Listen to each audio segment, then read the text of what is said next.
Well, as the devastation continues amid Russia's invasion of Ukraine, the death toll continues to rise. As we have reported, these images of the latest rocket attack killing dozens of Ukrainian refugees at a train station, including children. The latest atrocity comes as the UN voted to remove Russia from its Human Rights Council. Joining me now for more is the UK ambassador to the U.S., Karen Pierce. Ambassador, great to have you with us. What do you make of the UN's decision to remove Russia from its Human Rights Council at this point of the war? What kind of impact do you think this can have? I think it shows the outrage and the horror felt by the international community as a whole at what Russia is doing in Ukraine and these barbaric attacks on civilians. So it's a very good expression of a united front from the global community. I don't know what impression it will have on Russians. I don't think they get the information, but I think it's a very valuable effect of showing that the Human Rights Council can take action against the worst human rights offenders. It gets a very bad press because it does have on it people whose human rights records are not very good. But when we see something as awful as the conflict in Ukraine, it's good it could take action. So, you know, the UK has imposed new sanctions on Russia. We've been following that, what you've been doing. What kind of impact do you think this is going to have on Putin, his troops, his oligarchs, just this overall conflict?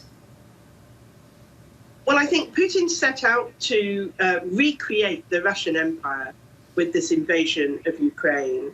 And all he's succeeded in doing is re-establishing the Soviet economy of 30 years ago. So he's taking Russia's economy right back where it was 30 years ago with no Western investment, no Western goods in the shop. So that's one thing.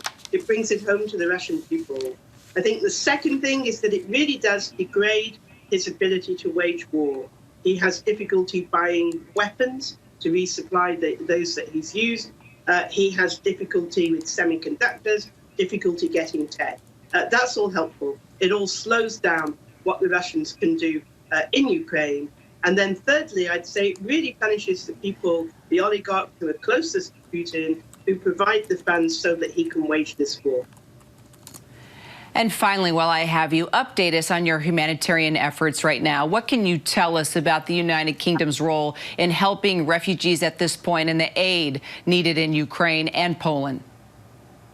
Well, thank you very much. We from the start have been worried about the humanitarian effect. We've given millions of dollars to help refugees as they come through Poland.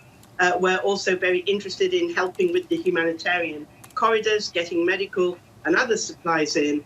And we have adapted our visa schemes so that Ukrainian families can come to the UK more quickly, more easily, including those who don't already have a connection in the UK. So we're trying on both those fronts to make things easier for the brave Ukrainian people.